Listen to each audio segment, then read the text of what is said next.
الحمد للہ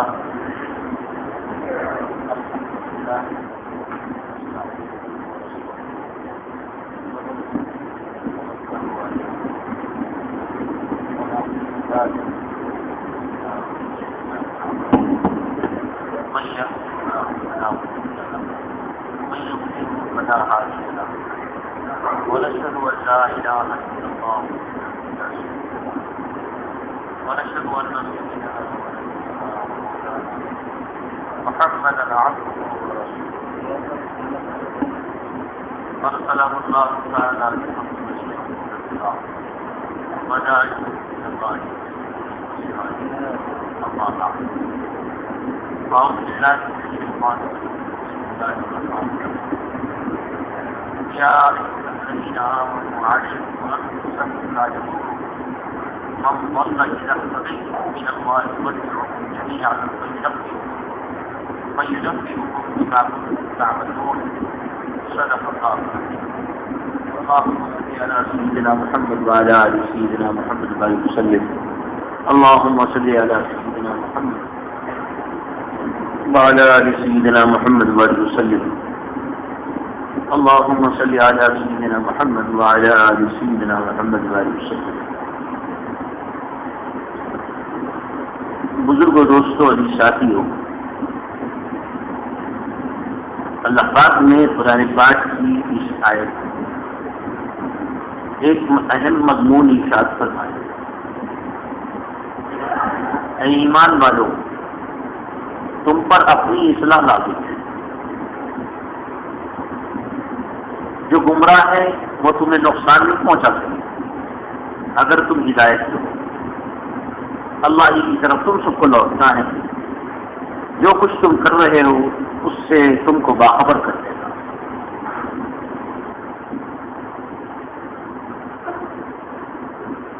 اصل میں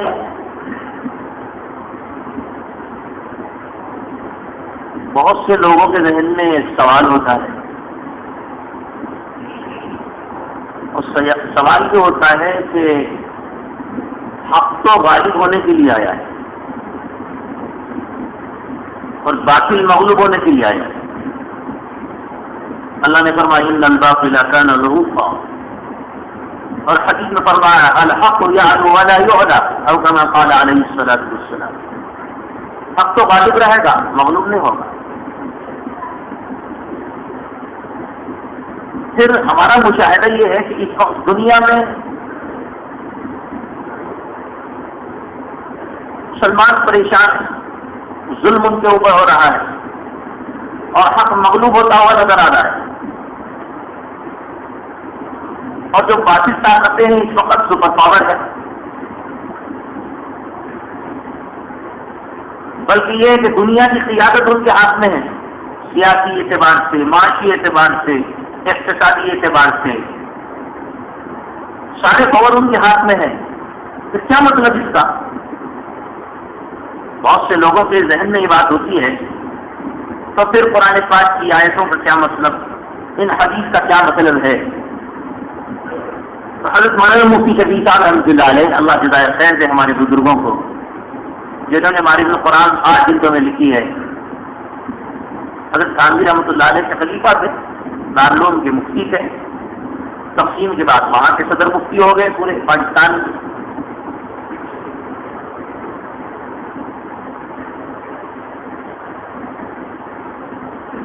حضرت نے بڑی عجیب و غریب بات ارشاد فرمائی اور اس کی وضاحت فرمائی. مفسر تھے وہ، اور میرے خیال سے قرآن پاک کے پہلے پارے میں ہی اس کا انہوں نے کہیں کسی آیت کے تحت اس کو تفصیل سے کھولا. انہوں نے فرمایا کہ اصل یہ ہے کہ جو باطل غالب ہوتا ہوا نظر آ رہا ہے اس کی وجہ یہ نہیں ہے کہ صاحب وہ باطل کی وجہ سے غالب ہو رہا، ایسا نہیں. باطل میں تو اللہ نے مغلوب ہونے کی صلاحیت رکھی اور اللہ پاک نے اسلام میں سربلندی کی صلاحیت رکھی، بلند ہونے کی.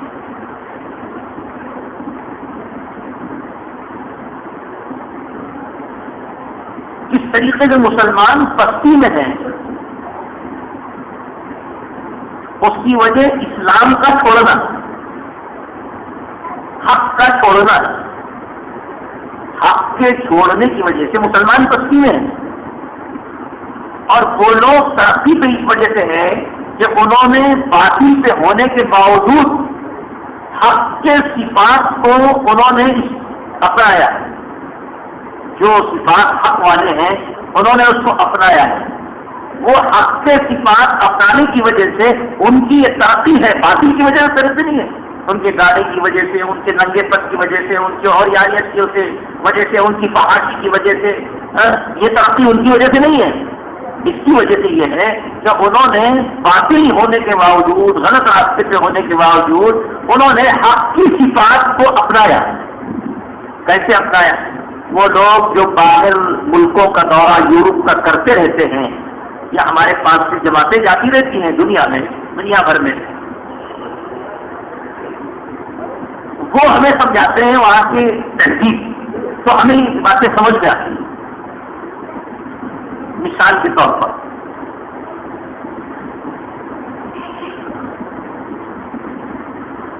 ان کی تجارت کی منڈی، ان کی معیشت مستحکم، تو اس وجہ سے نہیں کہ صاحب باطل ہیں، اس وجہ سے کہ انہوں نے اپنی تجارت میں حق کے اصولوں کو اپنایا۔ یہ میں اپنی بات نہیں نقل کر رہا ہوں، مجھے کیا اتنی اہم بات کے اوپر اپنی بات کیا، میں تو حضرت مفتی صاحب کی بات نقل کرتا ہوں۔ انہوں نے باطل سے ہونے کے باوجود حق کے صفات کو اپنایا۔ مثال کے طور پر جناب رسول اللہ صلی اللہ علیہ وسلم نے ارشاد فرمایا التاجر الصدوق الامین مع النبیین والشہداء، اور کما قال علیہ الصلوۃ والسلام، سچا تاجر نبیوں کے ساتھ شہداء کے ساتھ ہوگا، یعنی کل قیامت کے دن، یوم القیامہ، کل قیامت کے دن سچا تاجر شہیدوں کے ساتھ اور نبیوں کے ساتھ اٹھایا جائے گا۔ جناب رسول اللہ صلی اللہ علیہ وسلم نے ارشاد فرمایا۔ اب یہ ہے کہ آخرت کا معاملہ تو ایمان کے ساتھ ہے، لکھ لیجیے، آخرت کا معاملہ چاہے کوئی کتنی صلاحیتوں والا ہو اور کتنے اعمال کر کے چلے جائے، ایمان نہیں ہوگا حالات کی طرح اس کی ساری چیزیں ختم۔ نجات ایمان پر ہوگی، ایمان کے علاوہ نہیں ہوگی، لیکن دنیا کی ترقی کے لیے ایمان کا ہونا کوئی شرط نہیں، دنیا کی ترقی کے لیے ایمان کا ہونا کوئی شرط نہیں، بلکہ یہ ہے کہ وہ صفات جو ایمانی ہے اگر کوئی باطل بھی اپنائے گا تو دنیاوی اعتبار سے ترقی ہو جائے گی، دنیا کے اعتبار سے ترقی ہو جائے گی۔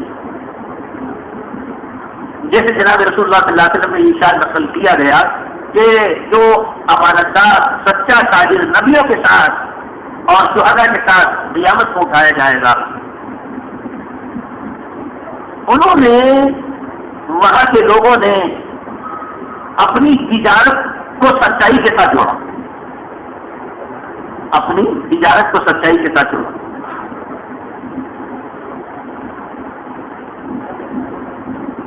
حضرت مولانا تقی عثمانی صاحب دامت برکاتہ نے لکھا کہ مکہ مکرمہ وہ راستے کی اجلاس میں گئے ہوئے تھے، تو کہنے لگے کہ نماز کے لیے میں جب آ رہا تھا، آتے آتے میں نے دکان کے اوپر کھڑے ہو کر ایک جوتے والے سے عربی میں بات کی اور یہ کہا کہ یہ مال تو ہمارے پاس بھی ملتا ہے، ہمارے ملک میں بھی ملتا ہے، مسلم ملک ہے، اور تم اس کو امریکہ سے منگاتے ہو، ہمارے پاس سے منگاؤ، ہماری معیشت مضبوط ہوگی اپنے ملک کی مسلمانوں سے۔ تو اس نے ہاتھ جوڑے، ہاتھ جوڑ کہنے لگے خدا کے واسطے ایسا مت بولیے، نہیں جاؤ، کہنے لگے ایک مرتبہ آپ کے ملک سے ایک جوتے کا ماڈل منگایا جائے، جو بتایا اس سے خراب تھے گا، یہ آپ کی حالت ہے، اور امریکہ سے یہ ماڈل منگاتا ہوں اس سے اچھا آتا ہے۔ تو ظاہر بات ہے کہ دنیاوی اعتبار سے تو وہی ترقی کرے گا جو سچ بولے گا، جس کی تجارت سچائی پر ہوگی۔ سامنے والا تو دیکھتا ہے کہ کوالٹی کیا ہے، اچھی کوالٹی دنیا جاتی ہے، اچھی کوالٹی جہاں سے ملے گی دنیا والے وہاں سے لیں گے۔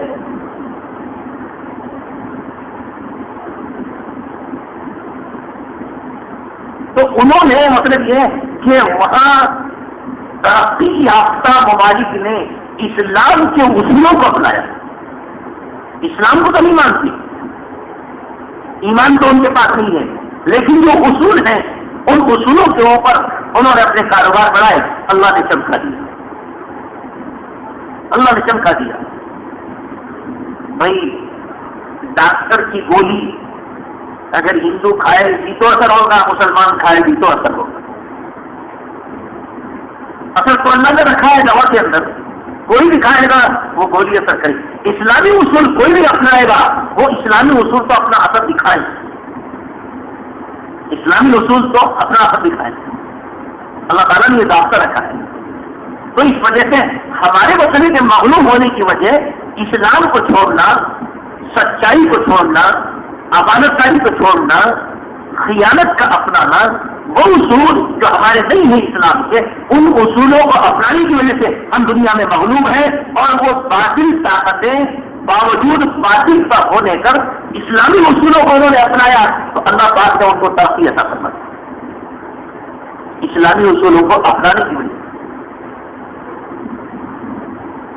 اس وجہ سے جناب رسول اللہ صلی اللہ علیہ وسلم جو ارشاد فرمایا الحق کو یعلو ولا یعلا، حق تو غالب ہو کر رہے گا، مغلوب ہونا نہیں ہے. حق تو پہلے زمانے میں حق کی جو صفت تھی قیامت تک کی یہ وہی صفت حق کی برقرار ہے. باطل تو دنیا میں مغلوب ہونے کے لیے آئے گا، باطل مغلوب ہو کر رہے گا. اگر اسلامی اصول اپنائے گا تو اس کی ترقی کی وجہ اسلامی اصول ہوں گے، وہ باطل نہیں ہوگا.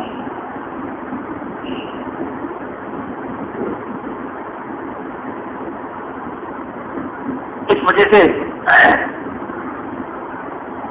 وہاں جو لوگ باہر جاتے ہیں آپ ان سے پوچھیے. ہمارے استاد محترم حضرت مولانا مفتی نوال الرحمان صاحب دعوت الخاتم جب بھی ملاقات ہوتی ہے تو اپنے تذکرہ وہاں کے اصولوں کا کرتے رہتے ہیں، وہاں کے حالات، وہاں کی ترقی کا، وہاں کے حالات. ایک مرتبہ فرمایا کہ اگر کسی سڑک سے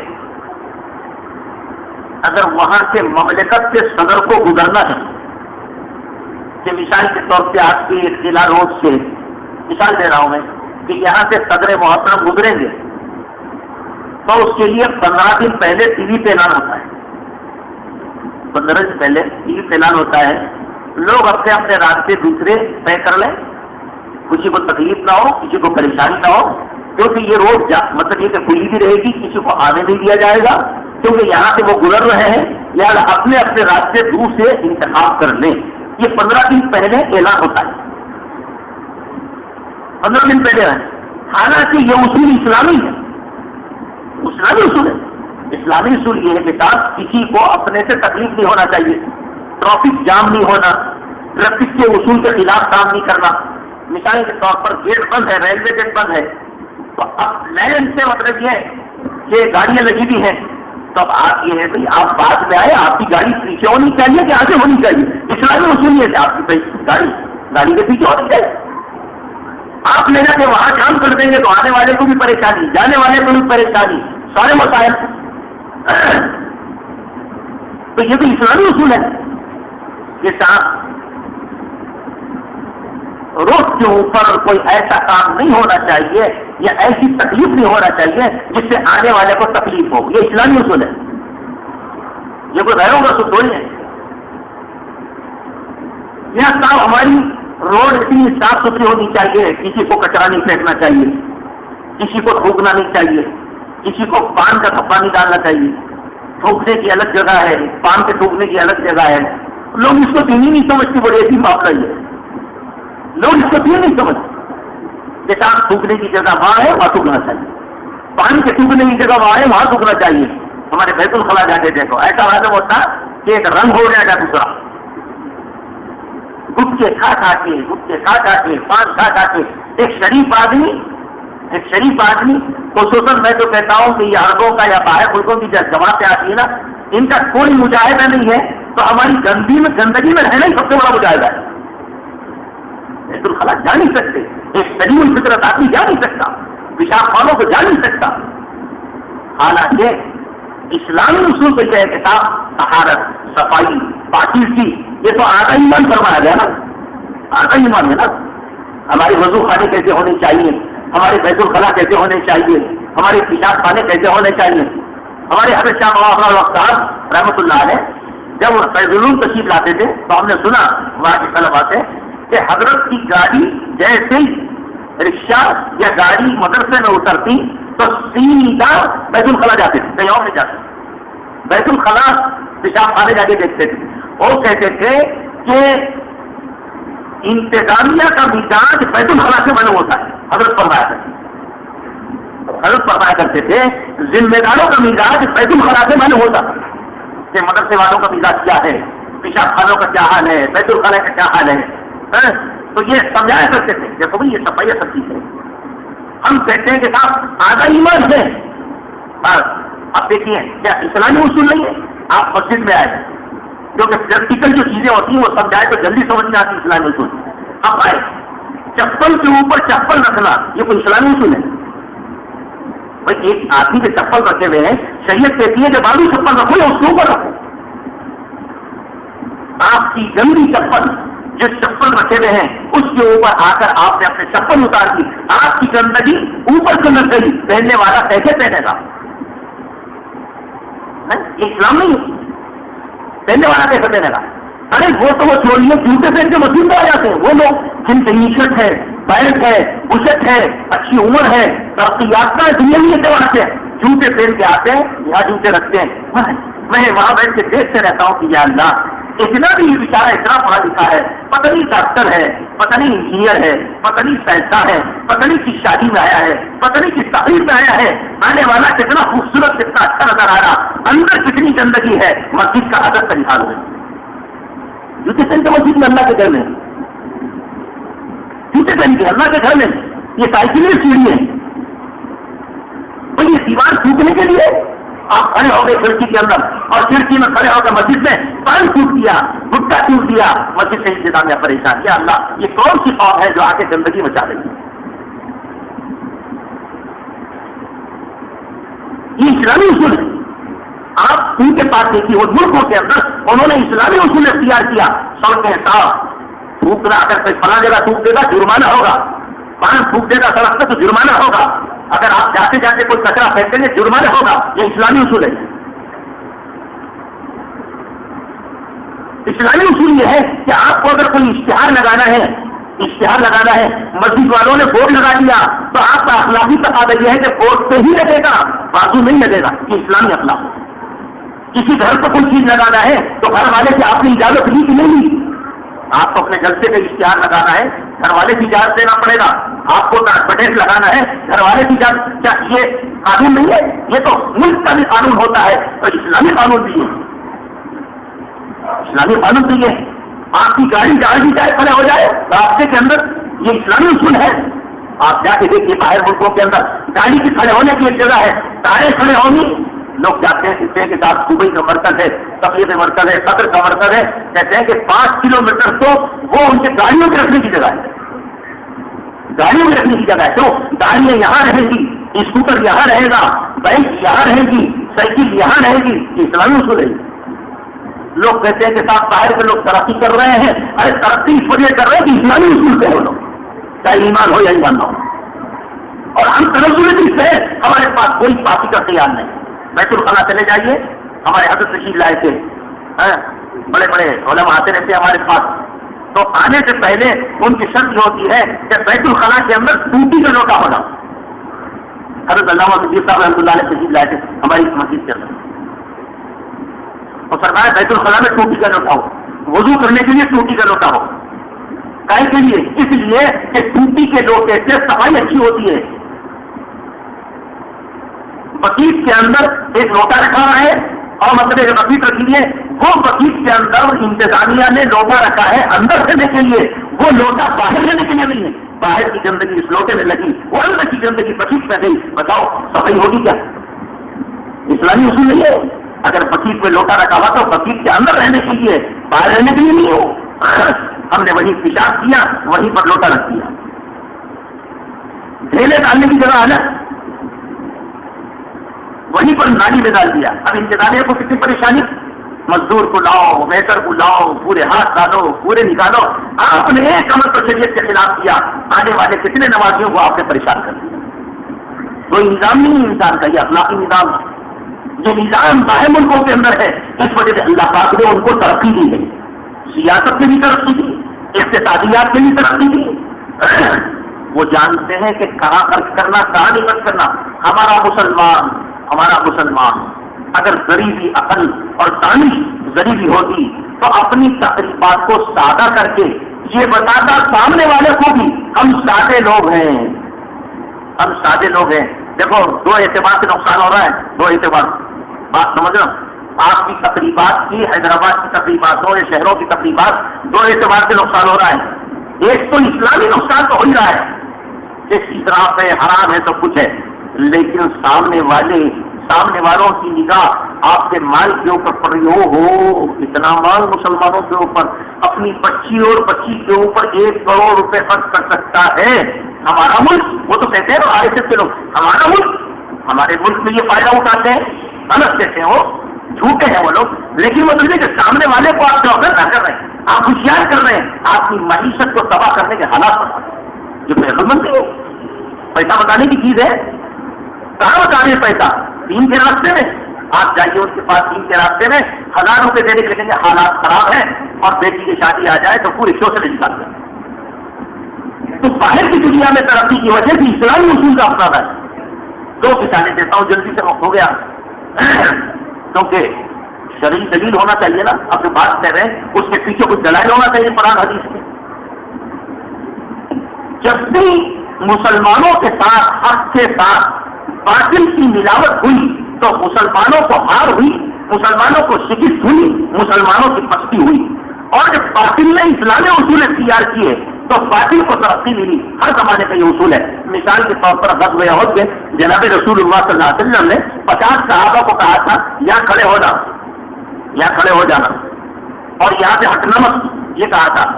لیکن جب غزوہ احد میں کفار کو شکست ہوئی، صحابہ کرام کا غلطہ ہوا، مال غنیمت لوٹنے کے لیے سارے لوگ جمع ہوئے، تو 50 صحابہ کرام کو جناب رسول اللہ صلی اللہ علیہ وسلم منع کیا تھا یہاں سے ہٹنا نہیں.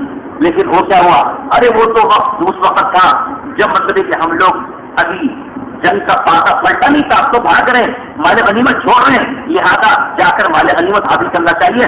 جو جناب رسول اللہ صلی اللہ علیہ وسلم نے راستہ بتایا تھا کہ یہاں سے نہیں ہٹنا، ادھر سے ہر خارج ایمان لے کر نہیں آئے کہ آگے تیر اندازی شروع ہوئی، 70 صحابہ کرام شہید ہو گئے. تو جنگ کا پاتا پلٹ گیا، حالات خراب ہو گئے، شکست میں تبدیل ہونا شروع ہو گئے حالات. جناب رسول اللہ صلی اللہ علیہ وسلم کی موجودگی، صدیق اکبر کی موجودگی، حضرت عمر کی موجودگی، حضرت عثمان کی موجودگی، حضرت علی کی موجودگی، ایک طرف خلفائے اربعہ بھی ہے، جناب رسول اللہ صلی اللہ علیہ وسلم کی موجودگی بھی ہے. لیکن کیا ہوا؟ حق کے ساتھ تھوڑا سا باطل لگ گیا. حق کے ساتھ کیا؟ جناب رسول اللہ صلی اللہ علیہ وسلم کی سنت کی خلاف ورزی، جناب رسول اللہ صلی اللہ علیہ وسلم کے حکم کی خلاف ورزی. دیکھو خیر القرون میں حضور کی موجودگی میں، غزوہ احد میں سارے صحابہ کی موجودگی میں، اگر جناب رسول اللہ صلی اللہ علیہ وسلم کے خلاف انہوں نے اگر صحابہ نے کچھ عمل غلطی سے کر لیا، بھول سے کر لیا، چوک ہو گئی، تو لیکن اللہ پاک نے دنیا والوں کو قیامت کے لیے بتایا جب حق ہونے کے باوجود اگر باطل تھوڑا سا بھی اگر کہیں سے آ جائے تو حق پھر مغلوب ہو جاتا ہے، باطل چھانا شروع کر دیتا ہے.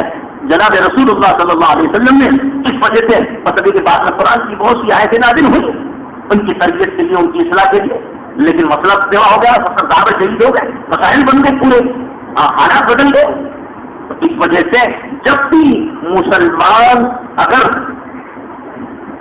اپنی اصلاح کی فکر کرے گا کہ صاحب میرے اندر کیا کیا چیزیں غلط ہیں، اس کی فکر کرے گا تو مسلمانوں کو کامیابی ملنا شروع ہو جائے گی. لیکن مسلمان اگر حق کے ساتھ باطل کو بھی اپنائے گا تو اللہ پاک پھر مطلب یہ کہ اس کا مغلوب ہونا شروع ہو جائے گا. یہ بھی اس کو ترقی نہیں ملا کرتی ہے. دنیا والوں کی ترقی اسلامی اصولوں کو اپنانے کی وجہ سے ہے، مسلمانوں کو تنزلی اسلامی اصولوں کو چھوڑ دیتی ہے.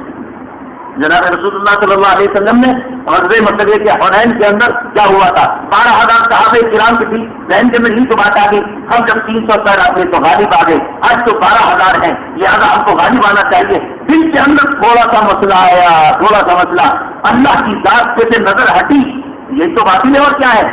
اللہ کی ذات پہ سے نظر ہٹ جانا ہی باطل ہے، دل کا باطل ہے کہ اللہ کی ذات پہ سے تھوڑی سی نظر ہٹی. کیا ہوا؟ وَيَوْمَ حُنَيْنٍ إِذْ أَعْجَبَتْكُمْ كَثْرَتُكُمْ فَلَمْ تُغْنِ عَنْكُمْ شَيْئًا وَضَاقَتْ عَلَيْكُمُ الْأَرْضُ بِمَا رَحُبَتْ ثُمَّ وَلَّيْتُمْ مُدْبِرِينَ. ہوا یہ کہ ان کے دل کے اندر یہ بات آئی، اللہ نے کہا کہ ٹھیک ہے، اچھا تمہاری کثرت کے اوپر تمہاری نگاہ چلے گی اور ہم کو بھول گئے. تو مسلمان کثرت اور ذلت مسلمان کے پاس تو معیار نہیں ہے. مسلمان کے پاس تو اصل اللہ کی مدد ہے، اللہ کی مدد ہے یار. تمہارا ذہن ادھر گیا بارادہ کی طرف، جنگ کا خاصا بلند گیا. قرآن کہتا ہے کہ باوجود کشادہ زمین ہونے کے صحابہ کے کم ہوگی وہاں پتہ نہیں تم نابودی مارا ہوگا تم اگلے تم اتنی پریشان ہو گئے صحابہ کرام. معلوم یہ ہوتا ہے آج مسلمانوں کی ناکامی اسلام کو چھوڑنے کی وجہ سے، اخلاق کو چھوڑنے کی وجہ سے، معاشرت کو چھوڑنے کی وجہ سے، اور اسلام کی مسئلے کی جتنی بنیادی باتیں ہیں اس کو چھوڑنے کی وجہ سے. جب بھی مسلمان اور مسلمان اسلام کو اپنائے گا اللہ پاک اس کو ترقی کی منزلیں طے کریں گے. اللہ سے دعا کرو اللہ پاک ہمیں حق کو سمجھنے کی توفیق عطا فرمائے.